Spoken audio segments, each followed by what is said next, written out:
Hello, ladies and gentlemen, and welcome back to the Steel City Sports Report, where we talk everything Steelers, Penguins, and Pirates. I am your host, Brady Vini, and welcome to the most bizarro world news stream that we will maybe ever have here on this channel. Everywhere you look across any sport right now, something crazy is happening in some way, shape, or form across all three of the sports and sports teams we cover here on the channel. Something massive is happening that affects them, beginning in the NFL. Here in a moment, we will talk about the big news story around the NFL that is throwing everything out of whack. I released an SCSR uncut of it last night. Maxx Crosby will not be a Baltimore Raven. The Ravens backing out of that deal. And then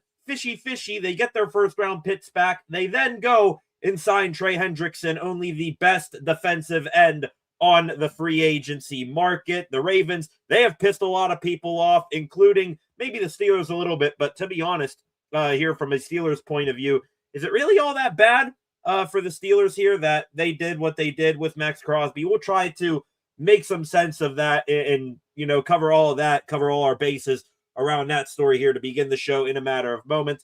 We'll then get into hockey. Actually, the most normal thing that happened in sports last night. The Pittsburgh Penguins, they lost again in a shootout, but again, just like they did on Sunday against the Boston Bruins, they made a third period comeback and somehow in another painstaking defeat past regulation time, they still made us proud, earning a hard-fought point. After that, we will then get into baseball. Not going to spend too much time talking about the actual Pittsburgh Pirates team. Instead, I want to focus on Team USA Baseball because how the hell do they lose to Italy last night in the World Baseball Classic? And now they're on the brink of elimination. And it's not only because they lost to Italy that they're on the brink of elimination. It's because of their idiot manager, Mark DeRosa. So we'll talk about those three things to start off the show here in a moment. Also, I don't even cover the NBA. Congratulations to Bam Adebayo for, I guess coming in second for most points scored in a single NBA game. I don't cover basketball. I know jack about basketball, but even that's a big story. And Adebayo apparently not a biggest star in the league. So crazy stuff is happening all around. The sports world has been on fire for the past 24 hours.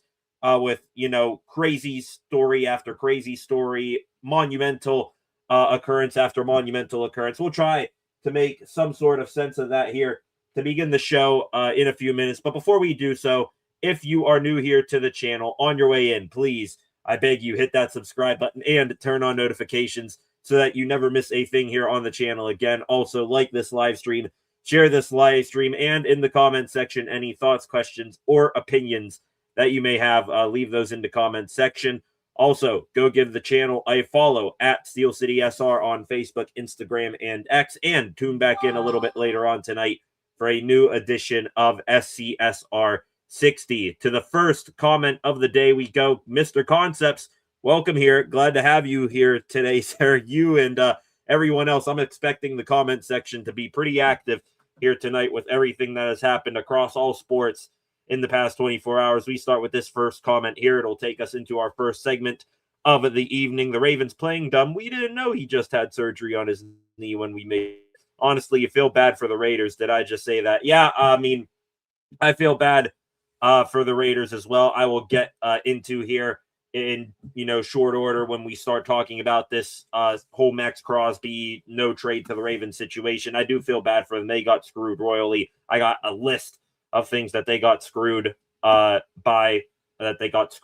this whole Ravens situation thing. Glad to have you here, Concepts. Glad to have everybody here. Please do not be shy to get your thoughts and feelings out on everything going on in the sports world here this evening. Concepts again here, getting into something we will get on to this later in the show. Concepts, the new league year for the NFL has officially started, so free agency deals are now becoming official. We will get into this Darnell Savage signing that the Steelers made late last night and a new update on Cam Hayward, hometown discount, great team leader. I do like what they did with Cam. We'll get into exactly what that is later on in the show. Who would have known that that would be secondary Steelers news today. The Steelers signing all of those guys, but we'll get to that eventually. Instead, here tonight, I do, like I just said, want to start with the Maxx Crosby non-trade now to the Baltimore Ravens. This came about half an hour to an hour, I would say, after we logged off the live stream from last night. The Baltimore Ravens, according to the language that the Las Vegas Raiders put out there, they backed out of their trade, sending 2 first-round picks to the Las Vegas Raiders for pass rusher Maxx Crosby. This is quite honestly the most insane thing that I have really ever seen in an NFL offseason, and that's even with Micah Parsons just last year getting traded, 2 days before opening night in the NFL, something like that. But the official thing here from the Raiders, the Baltimore Ravens have backed out of our trade agreement for Maxx Crosby. We will have no further comment at this time. That was from the Raiders last night. Diana Russini, NFL insider, she got the skinny on what exactly went down immediately. She said it was a failed physical on the part of Maxx Crosby that had the Ravens go back on this deal. The Ravens getting their first-round picks back. And this is insane because pretty much, I said this in SESR Uncut last night too, the free agency cycle for the past, 2-3 days, it was built around this Maxx Crosby deal, especially on the behalf of both the Ravens and the Raiders. The Raiders, they went out, and after they traded Maxx Crosby, got his $30 million off the books, they went out and they spent some more on free agency. 3-year, $81 million deal for Tyler Linderbaum. They got Quay Walker and Nakobe Dean, 2 excellent linebackers, on 3-year deals. They added a wide receiver, Jalen Naylor, for 3-year deals. An edge rusher, Kwity Paye, 3 years. Eric Stokes, corner, for 3 years. And then they traded for Taron Johnson, a corner from the Buffalo Bills. They added, I want to say, $281 million in free agency money. And now the Ravens going back on this deal, all because of this whole, Maxx Crosby failed physical thing. The Raiders now, they're going to add that $30 million back on to their already $281 they brought in via free agency. So that was crazy on the Raiders' part. They got screwed in many more ways than one here. I'll get to that here in a moment. But isn't it ironic how this came to be? The Ravens backing out of this deal, if we're being honest here. It's a little suspicious to me that the Ravens, they go out, they make this super flashy move, parting ways with 2 first-rounders, bringing in a top 5 pass rusher in the NFL. And then we're 2 days into free agency, right? The Ravens saw pretty much every single free agent they have go elsewhere. They had Isaiah Likely, A.D. Washington, a defensive tackle, Jordan Stout, their punter, and fullback, longtime Raven, Pat Ricard. All of those gentlemen, those 4, they go and they follow old Ravens head coach John Harbaugh to New York. The newest one being Patrick Ricard. He signed the most lucrative fullback deal in NFL history. The Ravens also saw Alohi Gilman, their safety. He went to the Kansas City Chiefs. I just found that out today. Draymond Jones, their outside linebacker pass rusher, who they brought in for Odafe Owe, he went in and took off for New England on a big deal. They had Tyler Linderbaum, their center, who is maybe a top 3 center in the NFL right now. That's no exaggeration. He goes to the Raiders on a big deal, the biggest deal ever given out to an interior offensive lineman. And then Charlie Kolar, their 3rd-string tight end, he goes to the LA Chargers. So just like that, in one fell 48 hours for the Ravens free agency wise after trading for Maxx Crosby, adding his money. They lost 2 of their 3 tight ends, their starting center, 1 of their starting pass rushers, their punter, and 1 of their starting safeties. And all they added was John Simpson, a free agent guard. I think they re-signed him. Crazy. And then, ain't it something? The Ravens, they add Maxx Crosby. They see that they just got pummeled, 1 loss after another in free agency.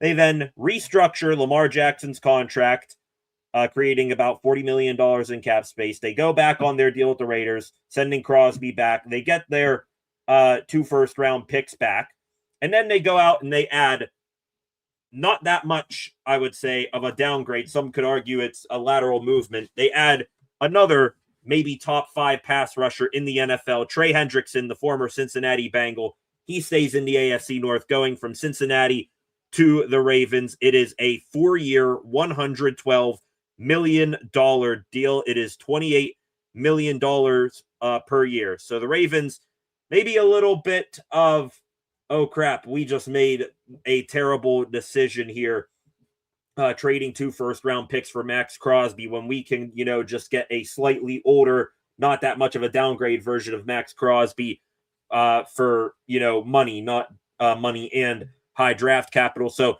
that is very, very sketchy on the Ravens' part here. They go back on their deal, which, by the way, the Ravens don't think they're going to get any sort of penalization from the league about it, but they should. I mean, a deal was agreed to in principle last week.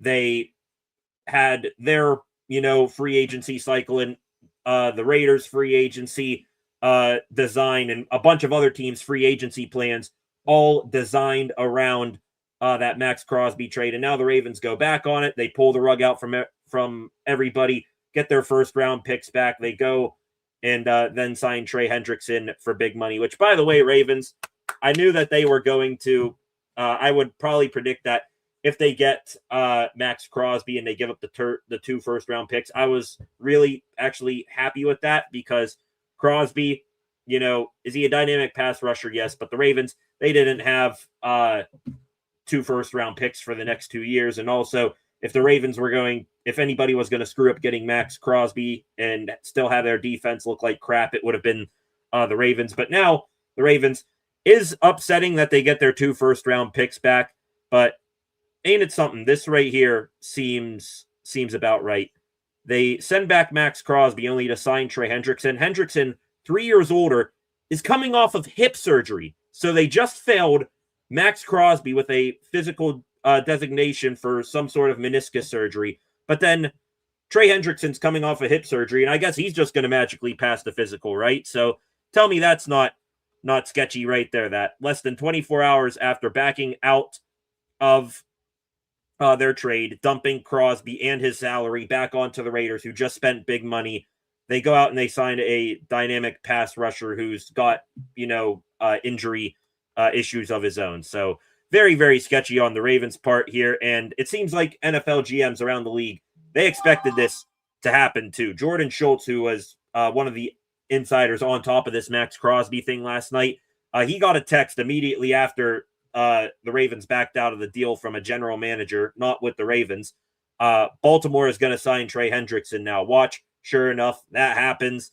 And the Ravens here, they didn't complete the trade, so they don't get penalized. But this could be a long-term effect on the Ravens, and if they do any sort of trade in the future. To be honest, I don't know what sort of team is going to want to do a trade with the Ravens for quite some time now after this BS that they pulled. You've had other GMs chime in on this. One GM, according to Tom Pelissero, summarized the feeling around the league, saying this is, quote, very much bullshit on the Baltimore Ravens' part. You've had other GMs say that they are not buying the failed physical narrative, not by a long shot. So good luck to the Ravens finding agents and teams to trust you in negotiations now. I bet you a whole bunch of those teams that won't trust the Ravens are both the Raiders themselves and teams that were pursuing Maxx Crosby and or Trey Hendrickson before the Ravens pulled what they did. So did the Ravens get their 2 first-round picks back in this? Yes. Did they also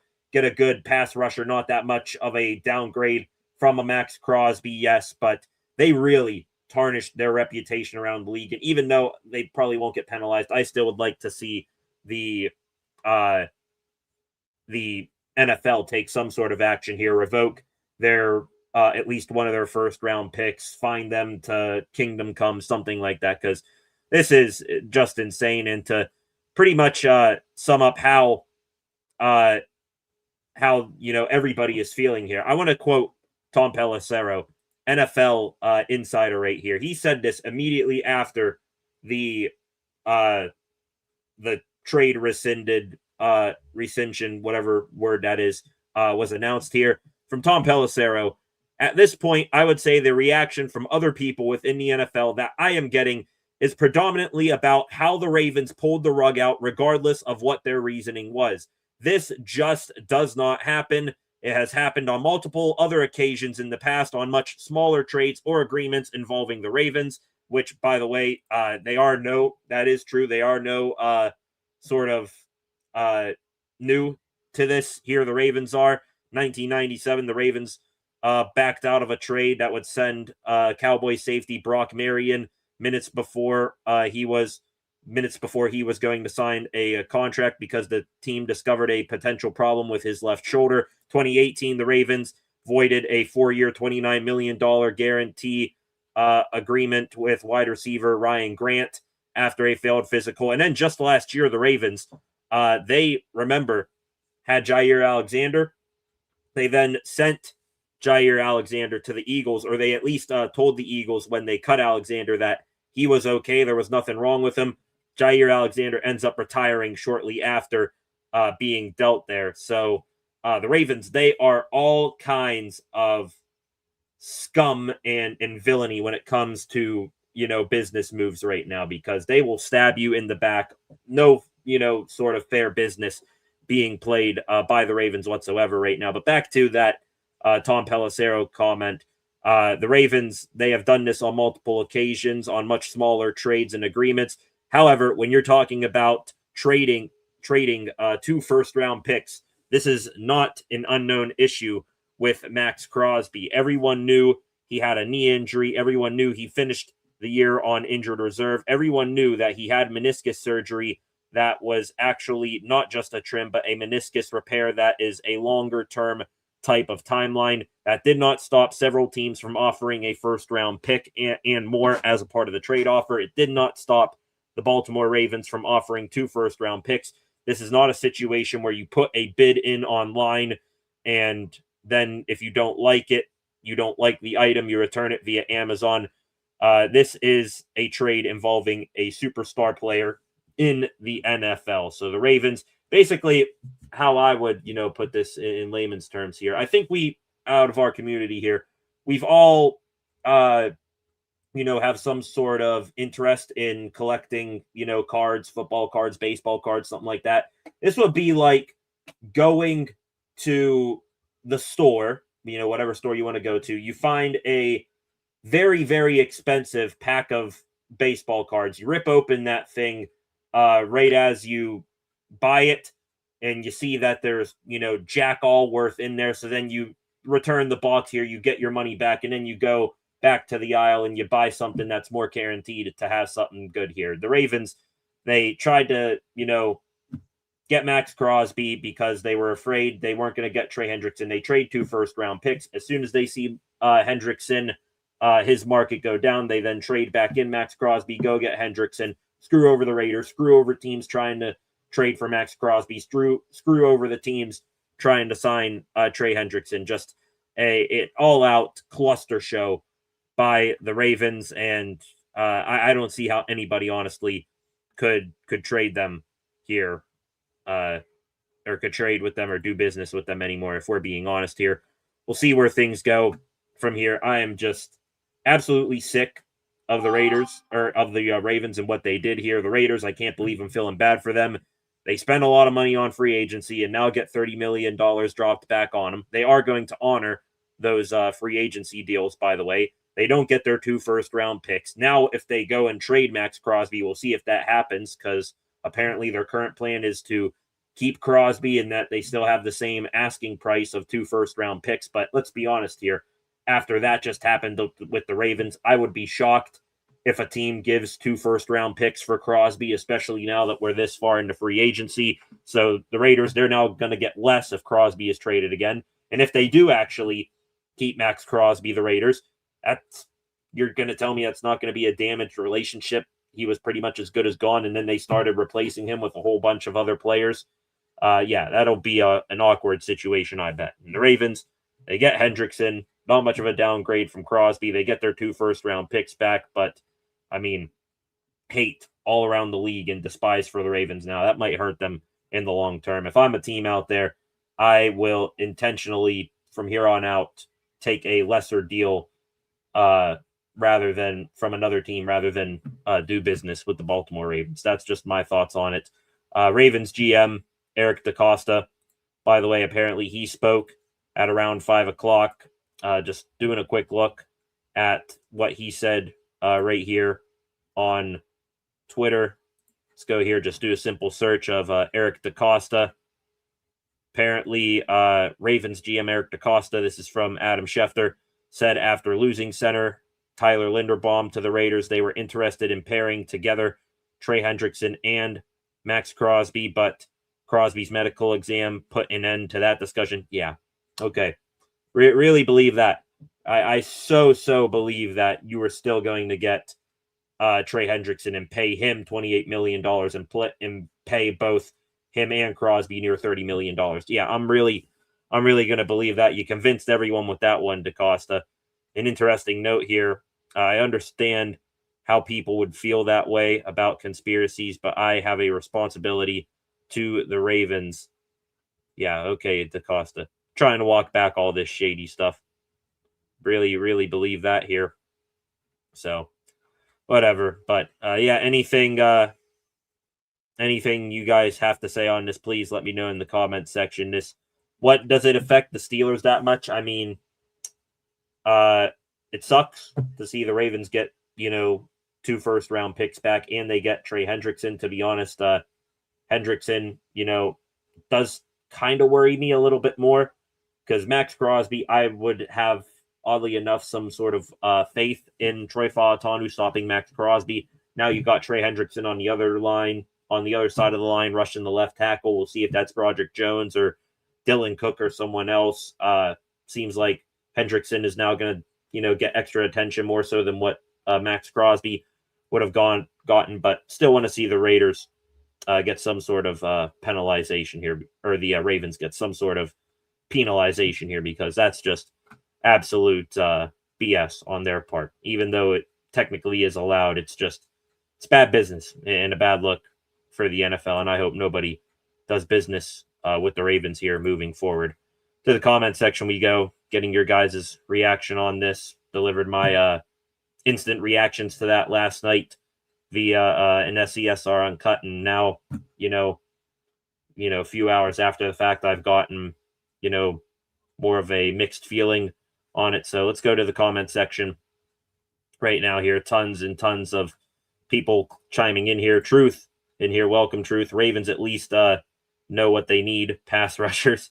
I bet Maxx Crosby had illegal substances in his blood test. Nah, not going to get into that stuff for Maxx Crosby. The failed physical, I mean, you've had, I'm sure tons of other teams do checks on Maxx Crosby, and they were still willing to offer the picks. But now all of a sudden his physical's bad. Yeah, we'll see how true that is. Most of these free agents amount to nothing. Hendrickson better than Crosby. Could be. F the Ravens. Definitely F the Ravens for many reasons. Lloyd in here. Come on, Pittsburgh. Sign Rasheed Walker. Rasheed Walker, I assume. Rasheed Walker, ain't he a tackle? We'll see if that comes here. Free agency did officially begin. Deals can now officially be signed. We'll get to those here a little bit later on in the show. Ravens now have both of their first-round picks back, plus Hendrickson. Not the Ravens' fault. Max failed the physical. So Truth defending the Ravens here. Why should the Ravens be forced to accept damaged goods? I don't know. Maybe because why not just wait until, we're a little bit into free agency to make that deal?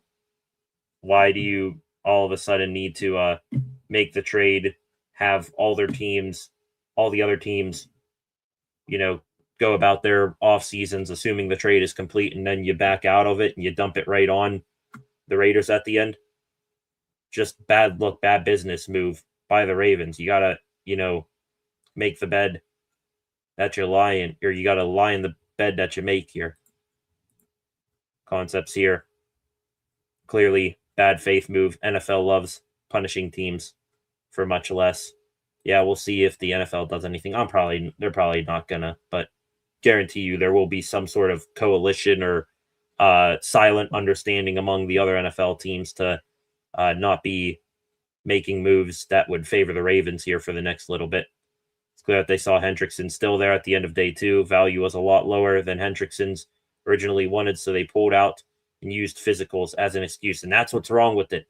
That's what's wrong. They screwed over the Raiders and they screwed over all of these other teams for, the bad faith. And this all could have been prevented if they would have waited a few days into free agency, and then they could have just signed Hendrickson and we would have avoided all of this big issue and blow up over it. For free agency, Hendrickson wanted well north of $30 million. You go back to DaCosta's comments there that he was willing to pay both Hendrickson and Maxx Crosby. Then, why did we wait till day 2 if you were so hell-bent determined on adding Hendrickson? Why wait? Could have signed him there. Concepts here. Go in here. Multiple anonymous GMs said exactly what was going to happen when they pulled out. Called it on the spot. It was public knowledge. Wouldn't be ready to play for a while. Seems like we got some back and forth concepts on my side. Truth and Lloyd here. Was not expecting Ravens defenders here today.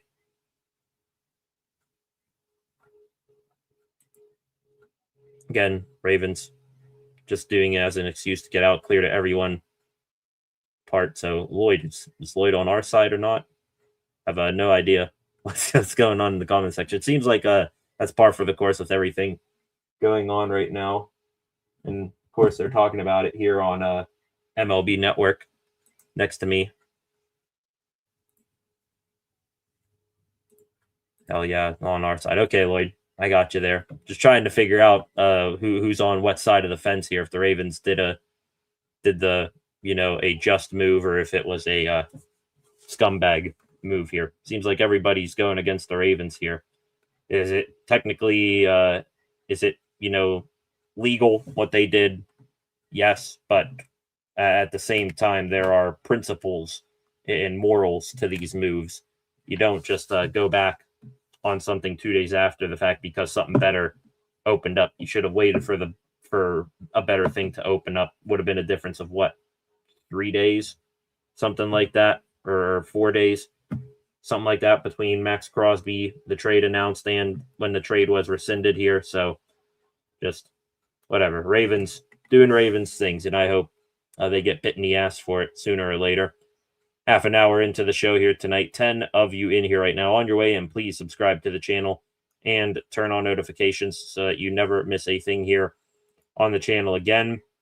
Gonna get back into some legit on the Steelers topics here a little bit later on in the show. It's pretty much taking you a peek behind the curtain here. All the extra Pittsburgh sports news of the day. It's basically free agent stuff for the Steelers. There's no extra news that I saw today for the Penguins or Pirates, aside from what we're going to talk about them here in a second. And we're going to start now actually with the Pittsburgh Penguins, switching gears here over to hockey.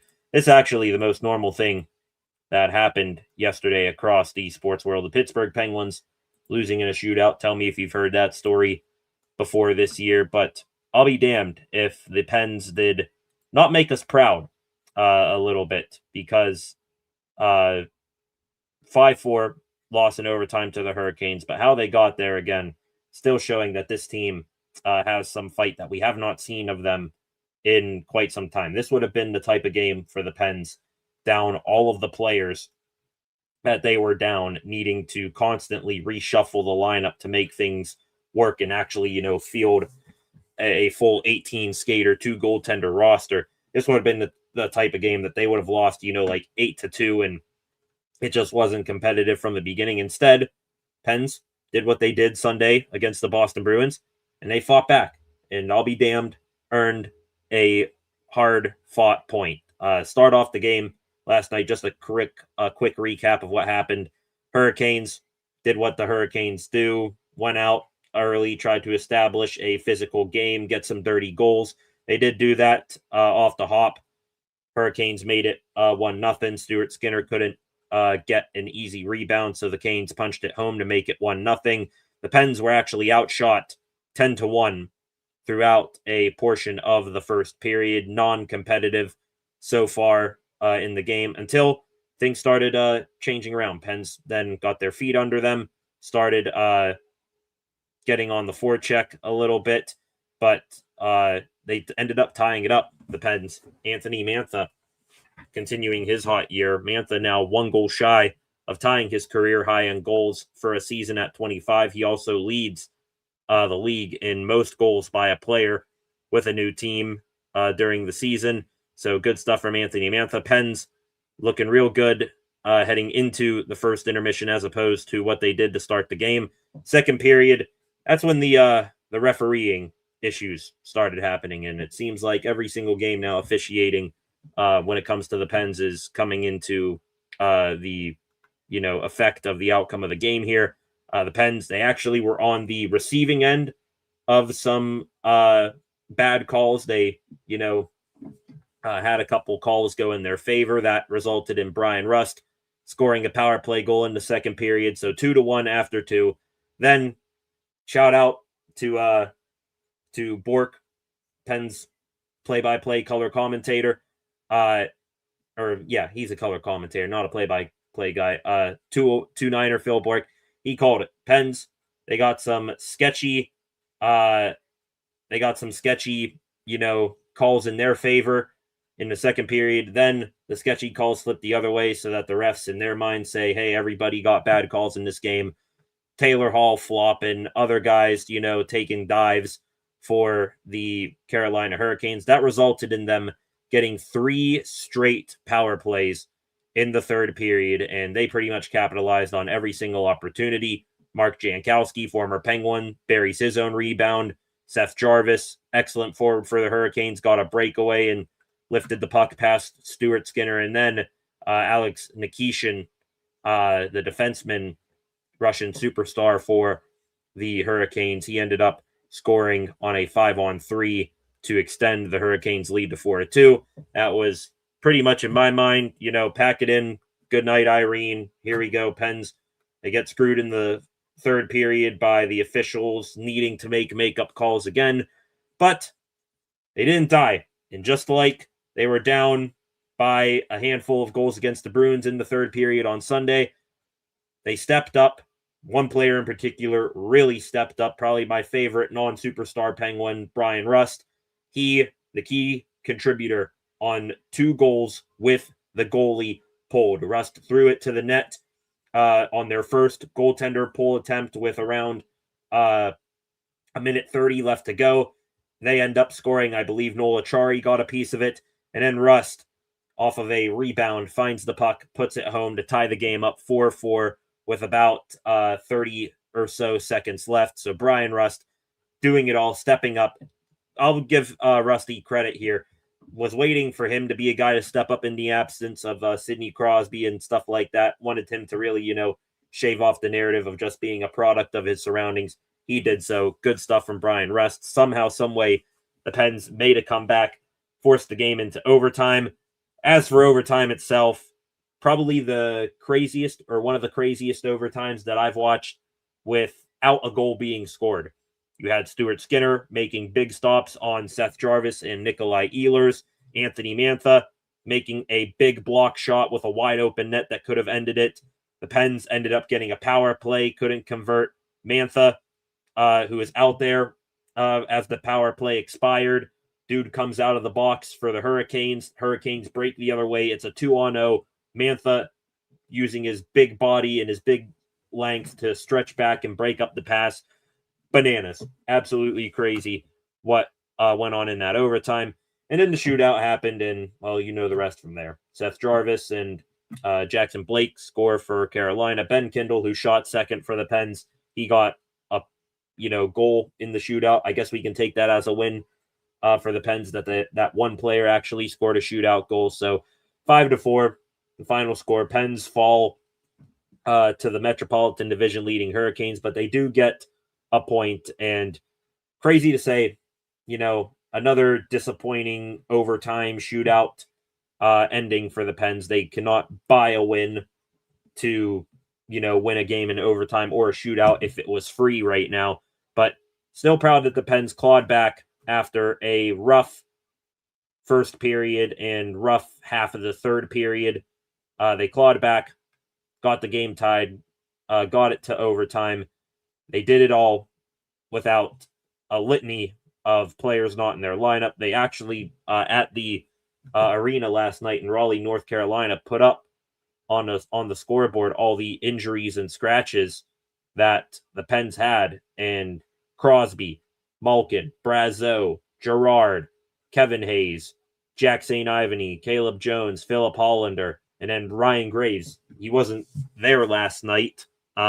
He wasn't injured, but he wasn't there, had a personal issue. So the Pens needing all hands on deck, and the fact that they still, at the end, tied things up and went toe-to-toe for most of the game with a team that is, running away with the division. Right now, they are stacked lines 1 through 4. Their D-core is solid. They're getting good goaltending. The Pens at maybe not even 50% health right now. They still did that. Kudos to them. So disappointing that they still can't get the job done in the extra frame, but the fact that they're still competing and still, churning out at least 1 point in a losing effort down all those bodies, it's commendable at the end of the day, even though we get disappointed in the moment. Also, congratulations, Brian Rust, 9 points now in his last 7 games. Rickard Rakell reached 300 NHL assists last night. Erik Karlsson continues to be phenomenal for the Pens here in the absence of Crosby and Malkin. And now the Pens, they are one of 8 teams in playoff position in the Eastern Conference that are on pace to finish with 100 points or more. That's how crucial it is that the Pens, even in losing efforts, continue to keep stacking points right now. 8 teams in the East are on pace to finish with more than 100 points. Absolutely insane. Buffalo 108, Tampa 107, Montreal 104, Carolina 113, Pittsburgh 101, and then the Islanders, Bruins, and Detroit Red Wings all at 100. So keep going, Pens. This road trip from hell going to continue tomorrow. Pens late night, 10 p.m. start time against the Vegas Golden Knights. I bet you the Golden Knights tomorrow night, they're going to want to come out and pummel the Pens from start to finish, because the Pens just last week blew out the Hurricanes, or blew out the Golden Knights at home. So the Canes looking for some revenge, and then the Pens also pay a visit to the Utah Mammoth on Saturday night. So here's some more success ahead for the Pittsburgh Penguins. They're going to need it, because it was a rough watch at points last night, but still the fact that they're able to keep the game close and tie it up at the end, it is quite impressive. So 7 of you in here right now. See more of your comments rolling in here. We will get back into some Steeler talk here in a moment, but before we get back into Steelers talk, let's just go right ahead and finish wrapping up the main segments of the show here tonight. Want to switch gears from now hockey to baseball and the Pittsburgh Pirates. They played another preseason game this afternoon. They ended up losing to the Baltimore Orioles. It was like the 3rd time they matched up with them this preseason. Orioles beat the Pirates 7-2. Noah Davis, who started with the Bucks, had a good start to the game through 4 innings, but then had a big blow up in the 5th inning. He could be, now crazy to say this, in contention for the 5th rotation spot for the Pirates. The most interesting thing from the Pirates game today, apparently Brandon Lau, who was scheduled to start today, had some sort of lower body tightness, so he did not play, but hopefully he's all right. Instead, I want to talk about Team USA Baseball and the World Baseball Classic, because this is just too big of a situation to overlook. Paul Skeens, of course, playing for Team USA, so we have much interest in Team USA and how they do in this World Baseball Classic. Last night, I guess what you could call baseball's version of the miracle on ice, but instead of it being the US doing the miracling, it was Team Italy. They beat Team USA last night 8-6. It is one of the biggest upsets in World Baseball Classic history. They even Team USA, for as ugly as that game was from start to finish. At one point, they were losing 8-0 to Italy. They, from the sixth inning on, clawed back to make it 8-6. They brought the tying run with Aaron Judge up to the plate. He struck out to end the ball game, and just insane that the U.S., with this dream team they put together, they not only lost to Italy, which I don't want to make Italy sound like some sort of scrub team here. They do have legit MLB players. They had pitcher Michael Lorenzen. He threw a gem last night against Team USA. Kyle Teal, catcher for the White Sox, I think hit a home run. You had Jack Caglione and Vinny Pasquantino, 2 stars for the Kansas City Royals. Some other guys that I'm sure I'm forgetting about right now, but completely inexcusable for Team USA to lose to Italy last night 8-6. Don't even show up. And also, to make the loss even more hilariously embarrassing, Italy, the top 5 hitters in their lineup last night, they went 0 for 22. So all of their production came from the bottom of their lineup. And the loss in and of itself, it's painful enough. Painful that they lost that way. Flat out embarrassing. What makes it even worse is that Team USA's manager, crazy that I'm even calling this dude that, Mark DeRosa, he's an analyst for MLB Network, so he has zero managerial experience aside from, coaching Team USA, managing them in the World Baseball Classic from 3 years ago when they lost to Japan in the final. He yesterday went on MLB Network and said, "We want to win this game, even though our ticket is punched to the quarterfinals. We want to win this game. We're going to get some guys off their feet tonight." Mark, quote, "Even though our ticket is punched to the quarterfinals." No, it's not. No, it's not. Your ticket was not punched to the quarterfinals. The U.S., they did need to win that game, and they lost. And they did so putting together a lineup that made your brain hurt. They still had guys in there, Bobby Witt Jr., Aaron Judge, Kyle Schwarber, Gunnar Henderson, Pete Crow Armstrong, but he took guys like Bryce Harper, Cal Raleigh, Byron Buxton, Alex Bregman out of the lineup to put in there Will Smith, 2 days older than dirt, no offense, Paul Goldschmidt, and Ernie Clement, whose greatest career accomplishment was getting hot for like 16 straight at-bats in the playoffs last year. Otherwise, he's been completely forgettable about for the Toronto Blue Jays. He thought that the U.S. punched their ticket before they actually did, and he rested some of their starters who were just starting to warm up in the World Baseball Classic. Then afterwards, he tries to walk it back in his post-game press conference, saying, "I misspoke, completely read the miscalculation." So the U.S. now all of a sudden putting together a super team of all super teams, maybe one of the most stacked rosters we've ever seen assembled for a baseball team. That does include MLB All-Star games.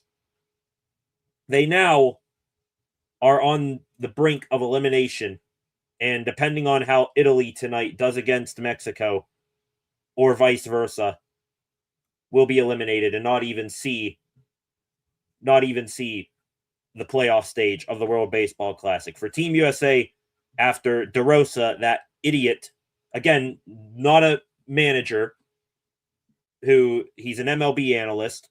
Can't wait to see him on MLB Network this season go on there and critique a manager's decision in a baseball game, because he will be ripped a new one up one side and down the other if he dares, to critique or criticize a manager's decision this year on MLB Network. He doesn't know that they still needed to win that game. Didn't know that they still did not have their ticket punched to the quarterfinals, put out there a B lineup against Italy, took them lightly, and now looking at it, U.S. completely out of their hands now, whether they make it or not to the finals or to the playoff stages, the quarterfinals. Insane. The scenarios now for Team Italy, or for Team USA to move on. Italy needs to beat Mexico tonight, who the U.S. beat back on Monday night. We were live for that. Either Italy needs to beat Mexico tonight, or Mexico needs to win and score 6 or more runs for the U.S. to advance. So either a blowout win for Mexico or a Team Italy win straight up gets the U.S. to move on. Anything in between, it is disaster for the U.S. and this dream team with Paul Skeens, too. Greatest pitcher, Pirate pitcher of all time, maybe the greatest pitcher that we will ever see in our lifetimes. Dude, lights out against Mexico back on Monday. Now he's not even going to get a chance to play a truly meaningful game because Mark DeRose is an idiot. Just wanted to vent on that. Mainly we stick to talking about the Pirates here, but just had to vent on that. And now I'm going to be forced to watch Italy versus Mexico here in a moment because the U.S., their playoff lives here in this WBC depends on how that game goes. So whatever, just sick of it that Team USA did that they lost. No excuse, even with their B lineup, that they lost to Italy. But the fact that their manager, who's not really a manager, could have put Derek Shelton in there and he would have managed Team USA better. The fact that he's an idiot, it just makes me infuriated. So just terrible. And from this, I am happy for Italy manager Francisco Cervelli, my favorite Pittsburgh Pirate catcher of all time. He said it was the best day of his life, or one of the best days of his life last night after beating Team USA. Do feel good for Frankie. And also, if Team USA, if this is it for them tonight, guess we can go and root on the Dominican Republic a little bit. O'Neal Cruz is turning heads there. He's been playing sparingly in a pinch hitter role for the DR, but 3 for 3 with 2 home runs and a double, 2 walks as well for the Dominican Republic. Good stuff on him. Hopefully a breakout season for O'Neal Cruz. So that's pretty much it.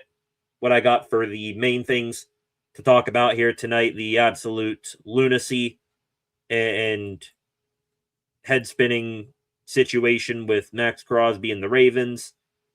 Team USA all of a sudden not, being able to make it out of pool play should they lose, or should, one of those 2 outcomes not happen tonight. And the Pittsburgh Penguins making us proud in yet another painstaking shootout defeat. Crazy that was the most normal thing that happened yesterday. And then I don't even cover NBA. Bam Adebayo, 83 points. Insane. So thank you all for riding along with me through the first 53 minutes of tonight's show, because this stuff is insane up one side and down the other. Bizarro world here on the Steel City Sports Report. Going to get into the extra Pittsburgh sports news of the day here in a moment, but do want to give you guys the floor now for a few minutes and get back into the comment section here. Some more comments on the Maxx Crosby situation here. Wrapping up talk about that here tonight. Truly believe the Steelers would not do something like what the Ravens did. Agreed with that.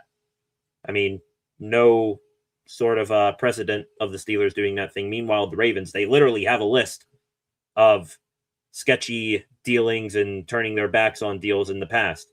Mentioned that Cowboy safety back in 1990 or 97 that they turned their nose up at, went back on it because he has a little shoulder injury. Like, yeah, you didn't know that?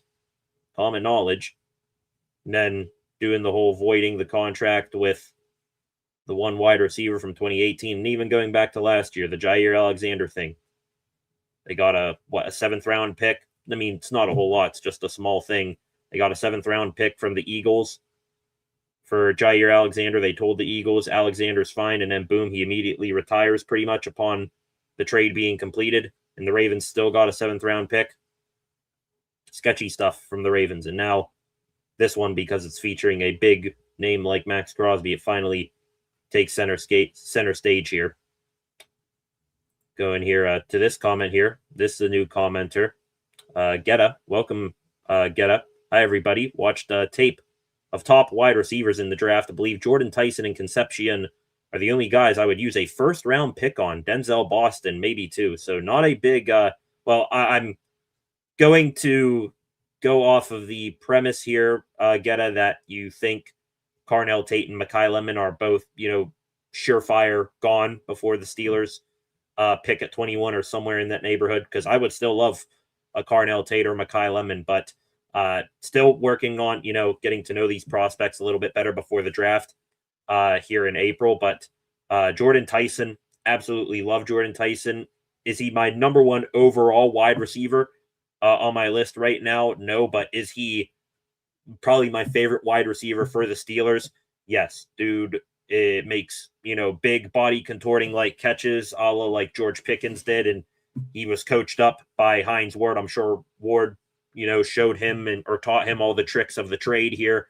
So Jordan Tyson would love a bunch. Concepcion, I'd be cool with, but wouldn't be, my top pick here for KC Concepcion. He does bring, awesome special teams ability, but how he's going to fare out as a wide receiver does have some drop issues. I mean, that's going to worry pretty much every Steeler fan, because they would like just once to have a wide receiver that doesn't get a case of the dropsies.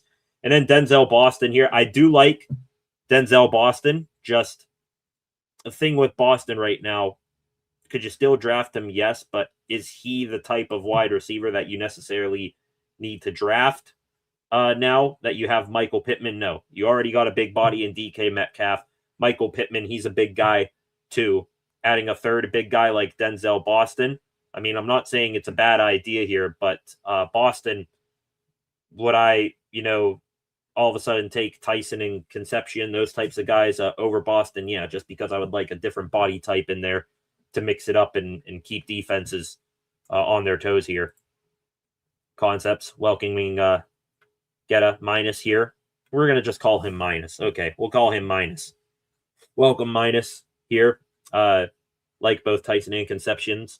What's your thoughts on Tate? Minus then chimes in. Think Tate is good, but don't see anything that makes me want to use a 1st-round pick on. Respectfully disagree, but hey, that's all right. I would love Carnell Tate. Also, it's, something in my head saying I would love to see the reunion between a Carnell Tate and a Will Howard with the Pittsburgh Steelers here. Will Howard will be mentioned here in the extra Pittsburgh sports news, by the way. THP here again. Just saw on Instagram a Team USA hockey jerseys are restocked on Fanatics. I did see that too. Their THP. Only issue is that they have 0 timetable of delivery, aka 6 months. Yeah, it would be a long time for you to get a Team USA jersey. And I think I also saw on Fanatics that they only restocked like 4 players too. You got Hellebuck, Jack Hughes, those 2 guys, of course, Matthews, and then I think Matthew Tkachuk. There might be one other guy in there, but like Team USA jerseys, I was looking, for like a Brady Tkachuk, just because, hey, solid name, first name, and also love the way he plays, or a Jack Eichel jersey, because Jack Eichel, historically my favorite non-Pittsburgh Penguin player. But yeah, none of those 2 guys were there. So I think they only restocked certain guys. You'd have to get like one of those customizable jerseys to get a player you would want. Flacco here. F the Orioles and F the Ravens. All hater of all things Baltimore. Flacco here. Biggest Ravens hater. He's earned that crowd here. Could have done a better job. Yeah, you could have, Dad. Could have done a better job managing Team USA. I bet you would have known, or you would have just made sure that you asked someone that, hey, after this win tonight, we did clinch, right? We are going to the quarterfinals. I think, you would have checked all your bases there to make sure that you were good to put out there a B lineup, and it would have been a insignificant game here. So whatever. DeRose is an idiot. Still think Derek Shelton could have done a better job. Jim Leland, who has been away from baseball, he could have done a better job, which that would have been smart for USA Baseball. I bet you it would have been really hard to get one of, a current MLB manager away from a team. That probably would have been difficult, especially with, spring training and all that going on. You need to evaluate your own players for your own organizations. But you're telling me you couldn't have gotten an old MLB manager to come out of retirement, or you couldn't have done something like that to where we were forced to have an analyst who's had literally one tournament of managerial experience. We couldn't have done better than him. Just incompetence right there at that. Tate's favorite team is the Steelers growing up. Is that true, Flacco? Did not know that. Tate probably going to be a very good pro. Just don't see him as a WR1 in him. If he can be a, long-term WR2, if that's your thing with Tate, I'd be cool with that. I mean, you got Metcalf and Pittman now. If you, start out Tate as a slot guy, see how he grows. You don't need to thrust him into, immediate every snap action or somewhere near that. I'd be cool, with Tate. I mean, say what you will about spending a first-round pick on a WR2, but hey, WR2s are becoming just as important as WR1s nowadays. Get it here now. Other guys have WR potential in them. Lemon looks too much like a Roman Wilson to me.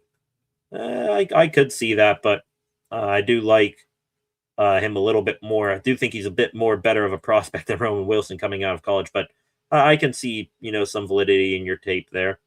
We'll see, who the hell knows what's going to happen with the real Roman Wilson here. Is he going to get a shot with Mike McCarthy, or is he going to be, cut by cut down days when those start for training camp here? Looking at here, back to the baseball here for a second. Went to bed early and was shoved early today. Then was like, WTF is DeRosa talking about? Yeah, I mean, that was the last thing I saw before I, put my phone down and went to sleep. You're telling DeRosa didn't know? He didn't know? I yell across. I mean, he didn't know. How do you not know? How do you not know? Even if DeRosa didn't know or understand, I'm sure his assistants did. Yeah, you telling me the entire coaching staff and all the players even didn't know? Like, one of the players couldn't have gone up and said, hey, D-Row, I see you just put the lineup out here. You do know that we have not punched our ticket yet. Regardless, it's just a bad look all the way around for USA Baseball. And if they don't make it to the quarterfinals, then they only have themselves to blame. Both the idiot DeRosa, the other coaches, and even the players themselves. You did have Ernie Clement and Paul Goldschmidt, and those guys start over Harper and Raleigh, but that lineup is still strong enough to where you should have taken care of Italy. Maybe not, in blowout fashion, but should have been taken care of nonetheless here. Flacco here. Tate won't make it to us. Flacco's a lemon guy. I'm the same thing. Jordan Tyson, probably my favorite wide receiver for the Steelers. We'll see if he makes it to us. Jordan won't make it to us, I'm sure. I like him, though. Yeah.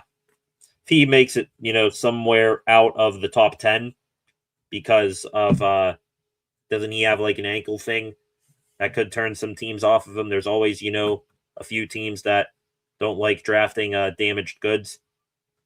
So maybe Tyson, if he falls out, I trade up for him. Steelers have 12 picks. We just talked about their comp picks coming out yesterday. I would certainly use, 2 or 3 of them to move up and get Tyson in the first round. Flacco, LOL. I'm on board with that.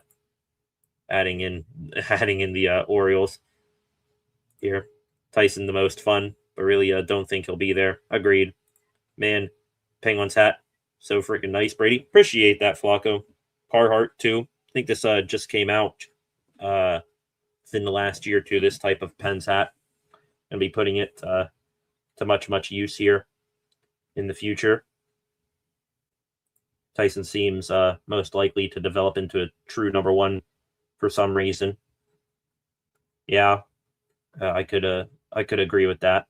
Lemon has some bust potential, high ceiling, low floor potential, and Tate, how high is his ceiling? Tyson seems like sky's the limit for him, and also his floor, I would say, would be pretty high for the entire class in comparison.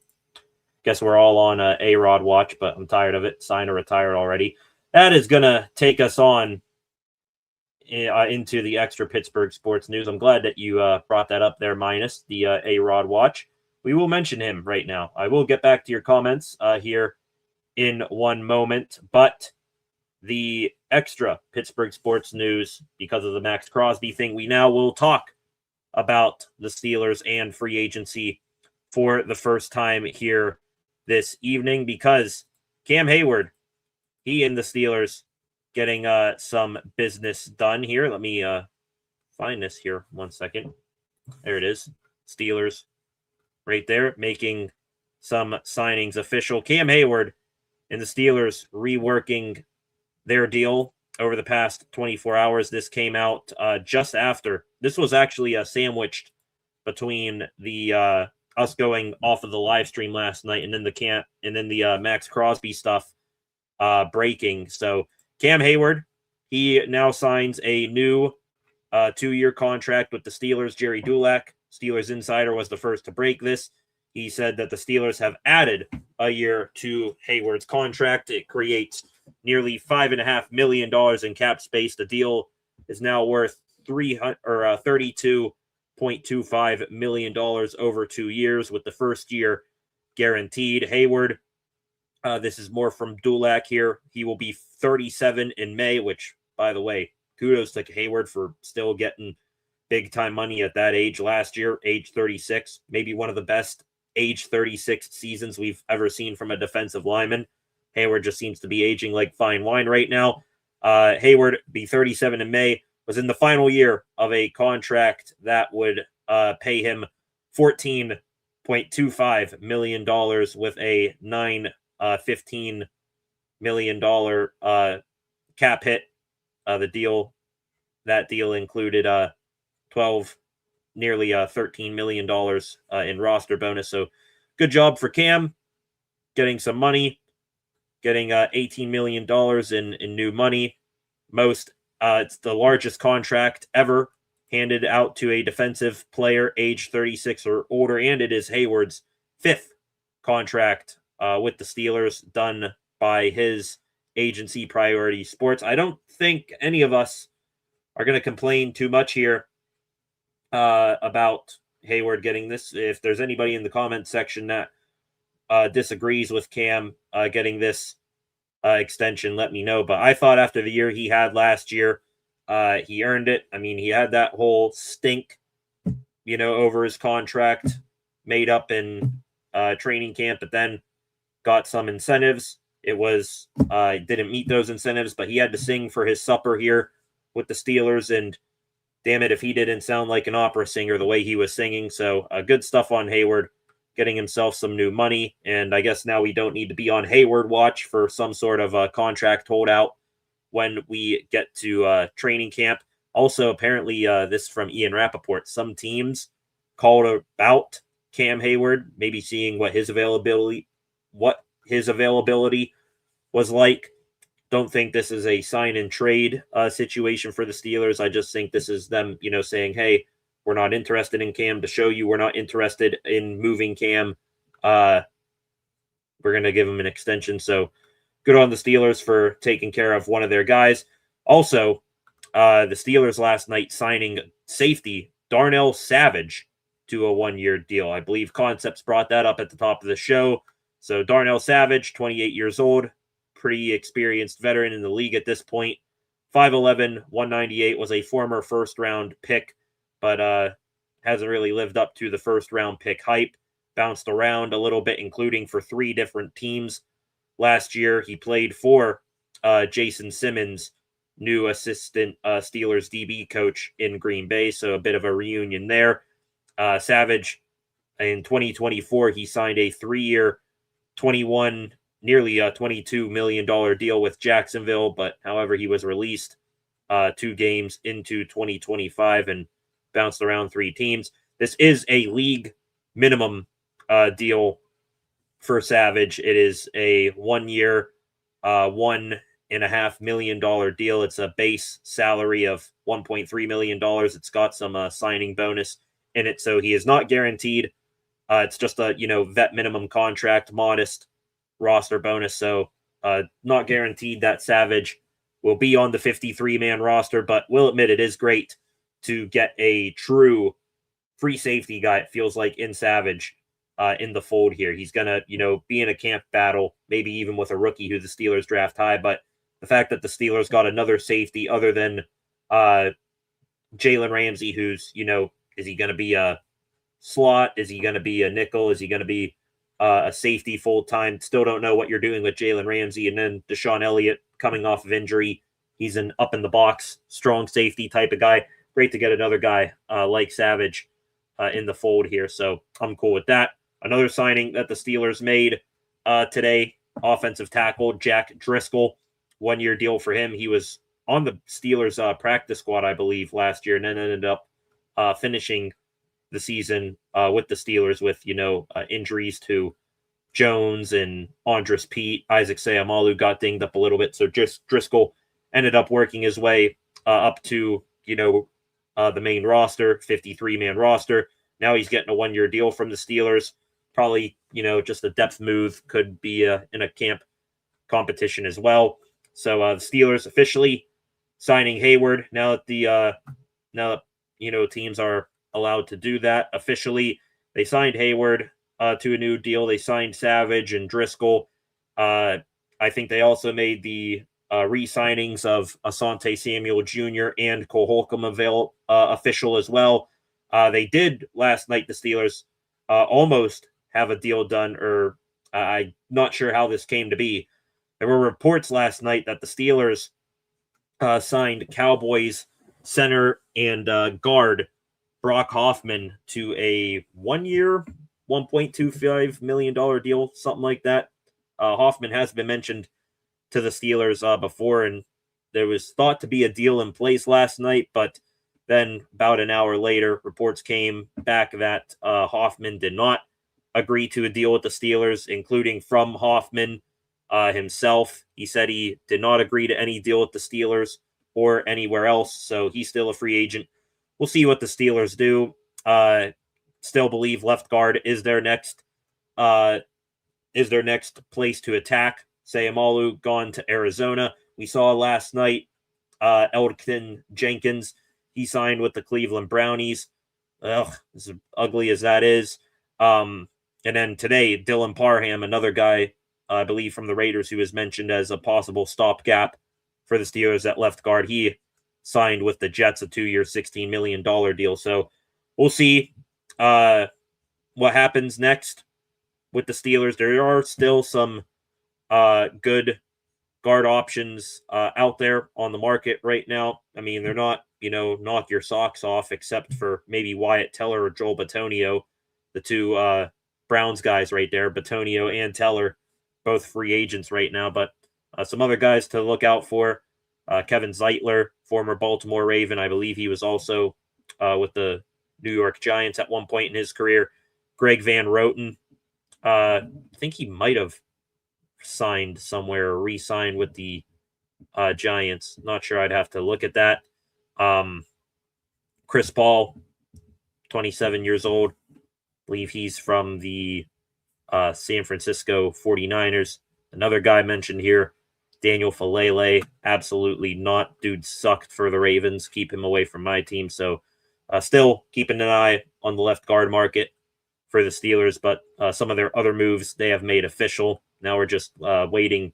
Steelers, I do think they tend to drag it out a little bit, them announcing, like the Pittman trade and Jamel Dean signing, Rico Dowdle signing, all that. So we'll see where things go from there. Some other moves in free agency that could affect the Steelers. Last night, Leo Chenal, linebacker for the Chiefs, excellent player. He signed a 3-year, $25 million deal with the Washington Commanders. Some people were mentioning him as a possible target for the Steelers if the Steelers were to move on from Patrick Queen. Now that he's off the market, not sure if you are going to move Queen. It would have to be a knock your socks off offer for Queen to move him, in my opinion. Cleveland Browns, they added to their tight end room, replacing, I think, David Njoku's a free agent for the Browns. They added Jack Stoll, so looks like they're going to ride with Harold Fannin and maybe Stoll backing up Fannin, and I think Harrison Bryant is still there as well. The Ravens, not only are they in the news because of the Maxx Crosby situation, they added two DBs over the past few hours. Former Patriot safety Jalen Hawkins signing a 2-year deal with the Ravens today. Had a pretty decent season with the Patriots. They also brought back Chidobe Awuzie, the Ravens, re-signing him a 1-year, $5 million deal. Actually happy that they brought back Awuzie. He got absolutely cooked by Calvin Austin in that regular season finale game. Now that he's going to go against Michael Pittman as the Steelers' number 2 instead of Calvin Austin, that has me salivating at the mouth here.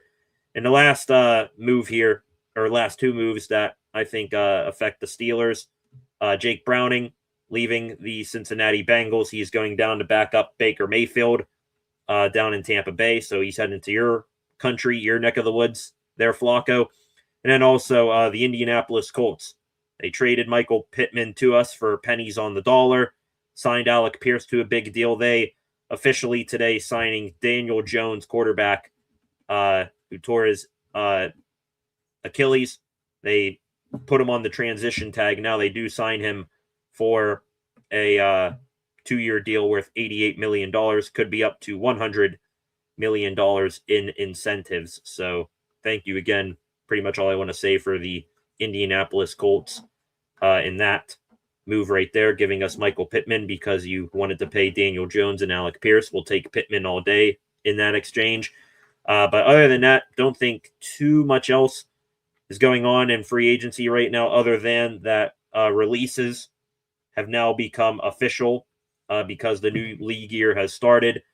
So Kyler Murray, Kirk Cousins, they officially have been released by their teams. Steelers have been linked to both of those guys. Rappaport saying that the Steelers are one of 6 teams interested in Kyler Murray, though I think it's probably the worst kept secret that he will be heading to the Minnesota Vikings. Adam Schefter also yesterday, I believe, saying Kirk Cousins is definitely an option for the Steelers if Aaron Rodgers decides not to play in 2026. I think there's some other teams like the Vegas Raiders, I think, are a team that are interested in Cousins as well.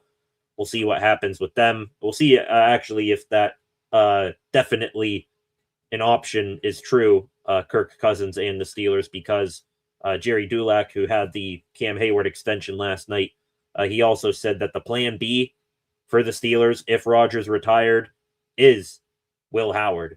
So plan B is Howard, not, bringing in another old quarterback off the streets. Dulac, his quote here, he's going to get a shot. Their plan, as I stated earlier, is to go all in on working with him and see what they have in him. So Dulac is saying it. Omar Khan has said it. Mike McCarthy has said it. I think Adam Schefter in the past has said the Steelers are really intrigued by what they have in Will Howard. I think we can not, play a guessing game anymore with the Steelers. Are they, throwing smoke screens saying they trust Will Howard to where they could maybe, get a better quarterback or get someone in the draft? I do think it is, now officially legit, no smoke and mirrors, that the Steelers do want to give Will Howard a look here. How, extended that look is, we'll have to wait and see. But I think all Steelers Nation agrees Will Howard does deserve a shot to take a look at him. National champion, after all. Last few things here. Some other guys also officially getting released today. Steelers could look at the defensive tackle market in free agency. They do have Keanu Benton still as their number 1 nose tackle, and he has been very, very, very hit or miss as a nose tackle. They brought back Ezezio Tememwo, yesterday, re-signing him, but do you really want to trust him as your main backup? The Vikings, they officially released Jonathan Allen and former Steeler Javon Hargrave today. Could a reunion with the Steelers be in the cards for Javon Hargrave, or maybe they bring in a former stud on the D-line, Allen? Wouldn't be upset with either of those moves. And also, just because it's hilarious, and hopefully this guy's name is now never going to be uttered in the same sentence with the Steelers again, Brandon Ayuk officially going to get released by the San Francisco 49ers. Did the Steelers still take a shot at him? Maybe, but again, for reasons I stated, off the field, and also, him not having such a good year on the field with, his ACL and all that. Be cool if the Steelers avoided doing such thing there. And the last two things here for the day on the Steelers and for the extra Pittsburgh sports news, the Steelers conducting their second top 30 draft visit here today. Apparently, according to reports, the Steelers hosted Washington Huskies corner Ephesians Prysock. Before I say anything else on this dude, that is an absolutely elite name right there. Ephesians Prysock, corner, big lengthy corner too, from the Washington Huskies in the Pac-12, I think. He visiting the Steelers today. Prysock, 6'3", 196 pounds, has a little over 33-inch arms, super long corner, so maybe the Steelers looking to get a Joey Porter Jr. Archetype in the fold here. Again, Prysock, 2,600 defensive snaps over 49 college games, and he had a strong showing at the Senior Bowl, so he is a very experienced college corner. His stats from last season for Prysock: 50 tackles, 4 PBUs, 1 interception, had 39 receptions allowed for an 88.1 passer rating, projected to be a day 3 pick. So we'll see if the Steelers take a swing on him with maybe their compensatory third-round picks. Steelers have 3 third-round picks, but Prysock, just on terms of, the measurements alone, getting maybe another Joey Porter Jr. body type to learn alongside Joey Porter Jr. and learn behind Porter, who's a big lengthy corner, and Jamel Dean, who's a seasoned vet. I wouldn't mind that for Prysock as a, number 3 outside the number guy. So we'll keep an eye on that. That was the second of 30 top 30 visits for the Steelers. The Steelers also had a big body guy, offensive tackle Markel Bell, in their facility last week, tackle from Miami. So Steelers taking a look at a tackle and a corner to begin their top 30 visits. And the last thing here, small but still nice to see, congratulations to John Reese Plumlee, Steelers wide receiver, going to be in camp. He officially tied the knot, got hitched, got married, I believe a few days ago, so congratulations to him. 8 of you still hanging around in here on this Wednesday evening. Gonna real quick take one last scroll here through Twitter, see if we have anything else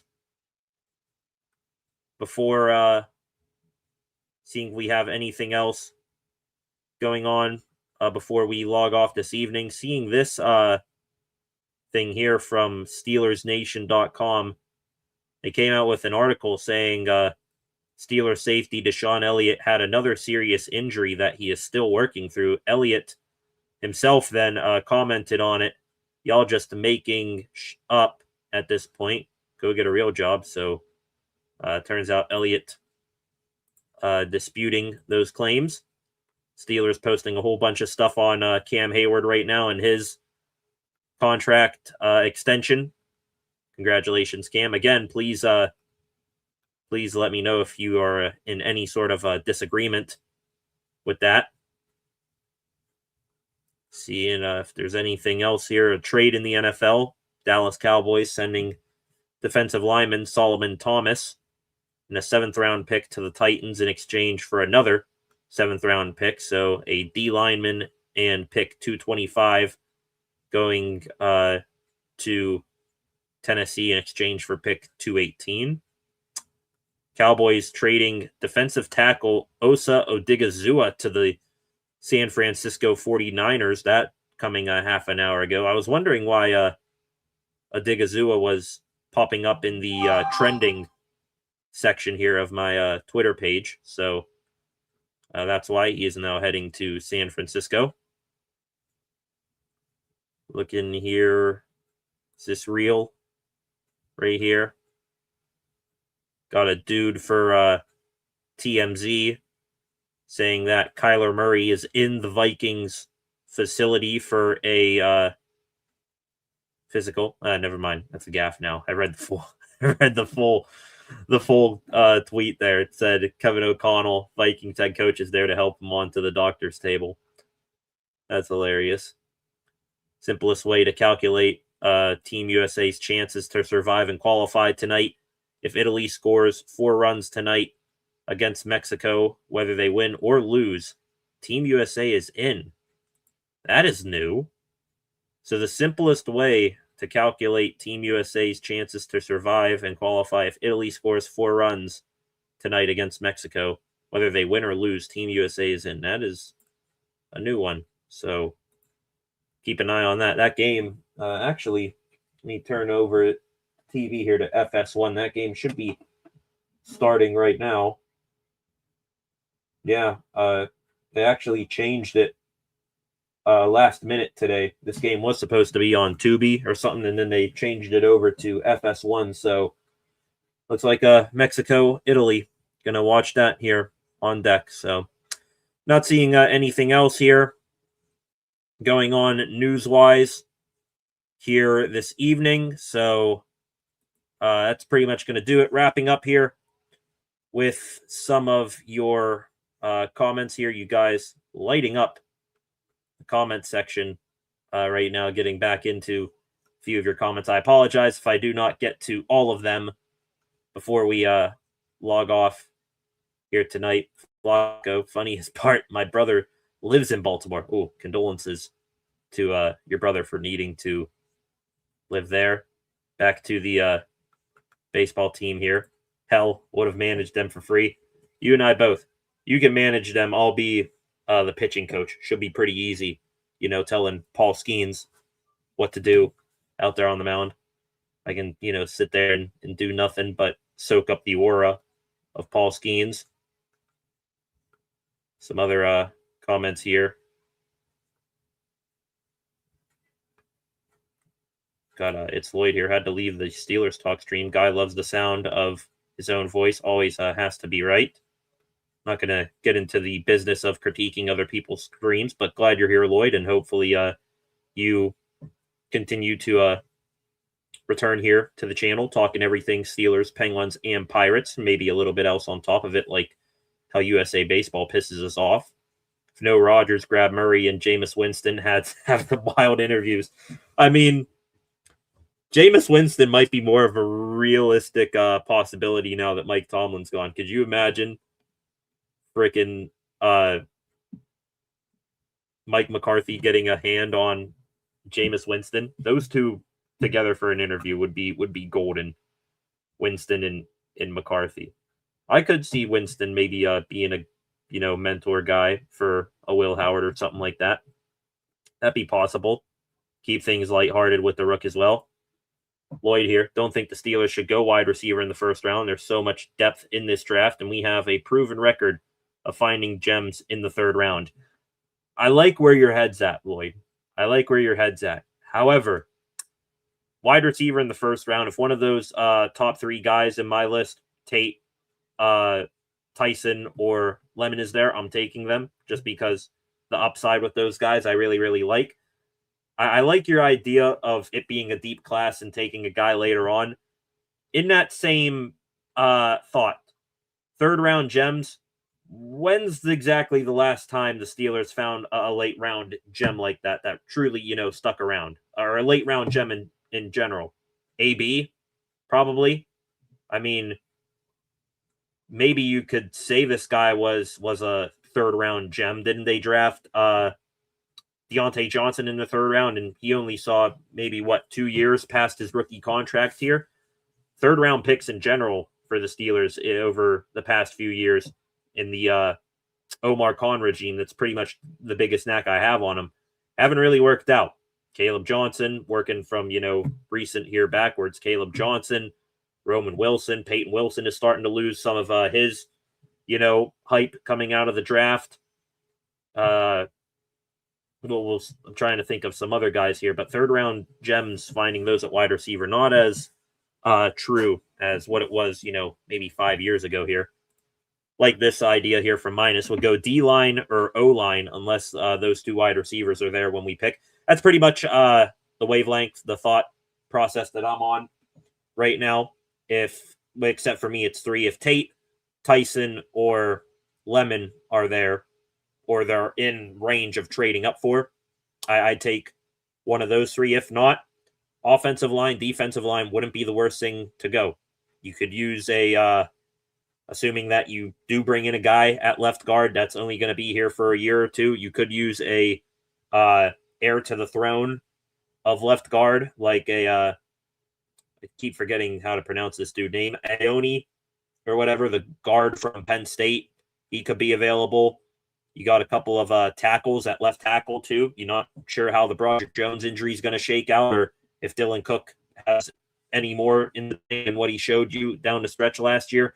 There's a couple of good left tackles I would like to get that, could be around that spot. D-line, edge rushers, and defensive galore in this draft class, but also the defensive tackle really like Lee Hunter from Texas Tech and Aiden McDonald from Ohio State. I like the idea of pairing, Caden McDonald with next to an Ohio State legend and Cam Hayward. So, like where your thinking's at there, Minus. Honestly, do you guys getting your draft take now?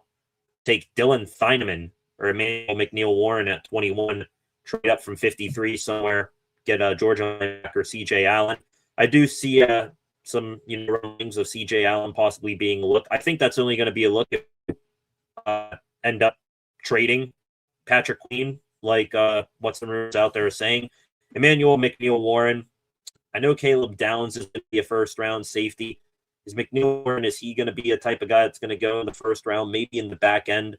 I'd try to look, to move up in day 2 for him. He's out of Toledo, right? But we'll see here.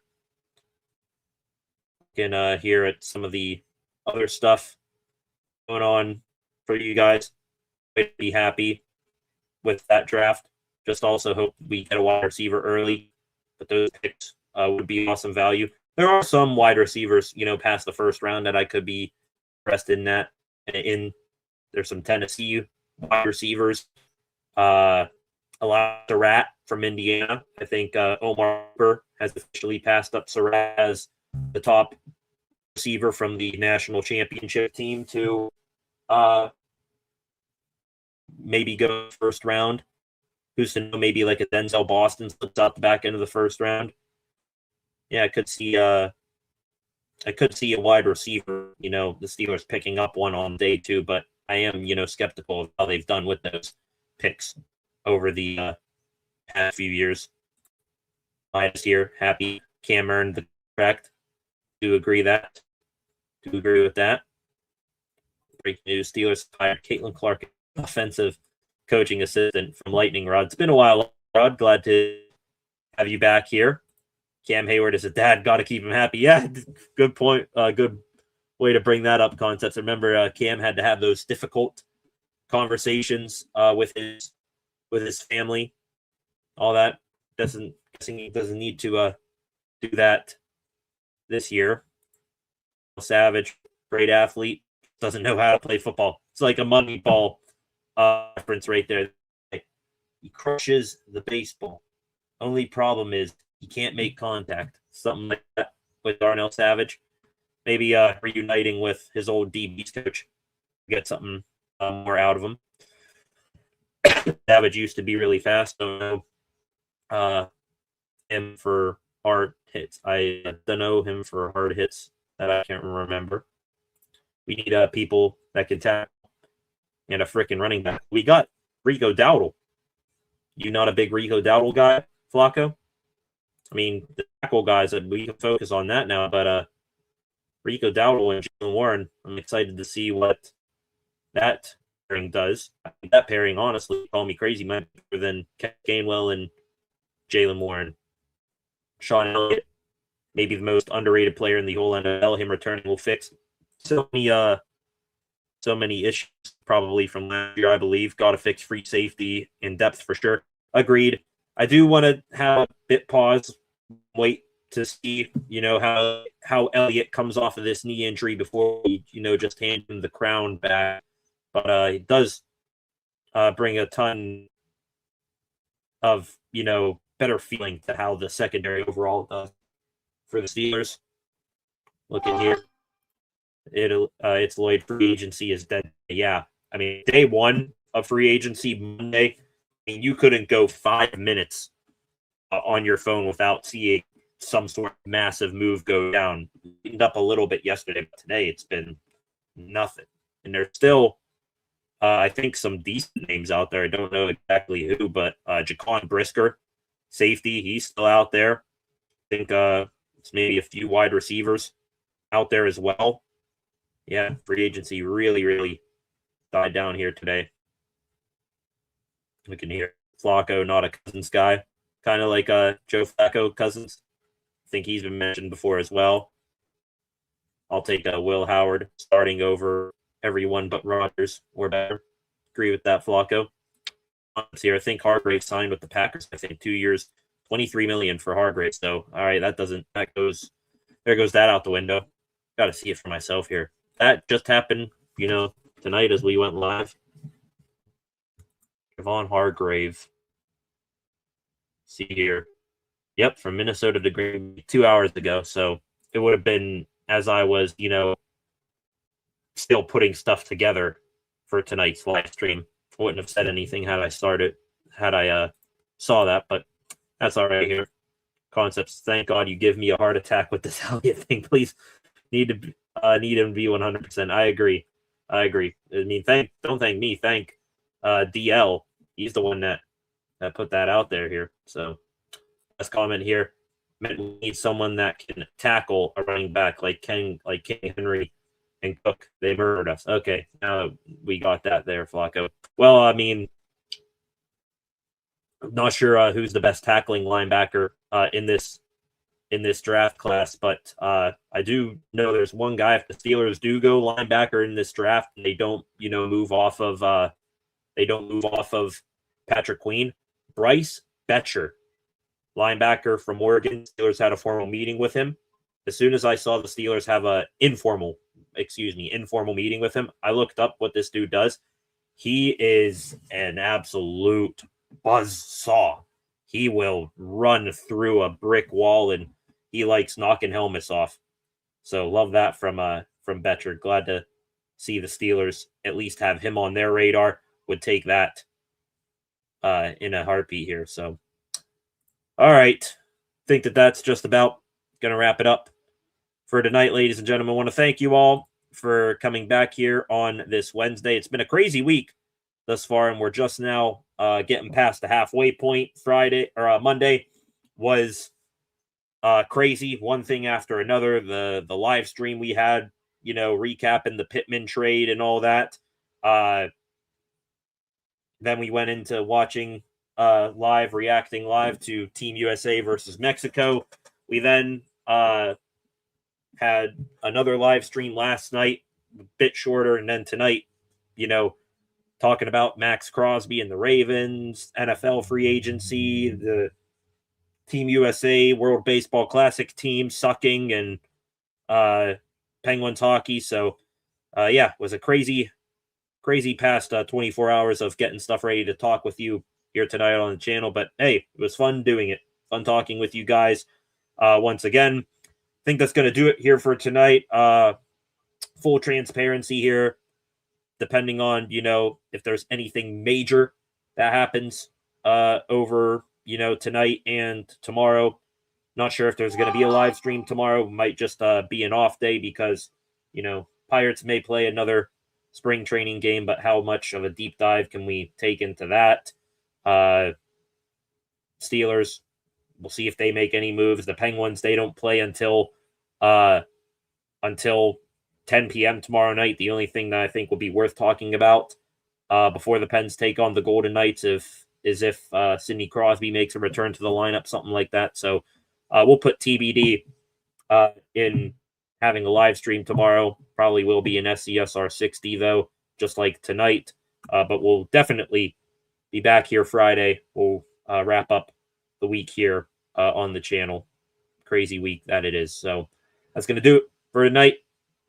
Last time I say that, promise. On your way out, please hit that subscribe button, turn on notifications so that you never miss a thing here on the channel. Again, like this live stream, share this live stream, leave a comment in the comment section if you have any thoughts or opinions after the fact. Get those in there. Drop you a like, leave you a reply maybe, and go give the channel a follow at Steel City SR on Facebook, Instagram, and X.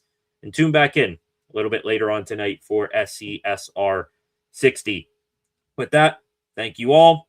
Have a good rest of your Wednesday night. We will see you back here on another news live stream like this when we see you. Go root on either a Mexico blowout or an Italy win in the World Baseball Classic game over to my right. And we'll talk about that whenever. So have a good rest of your Wednesday night.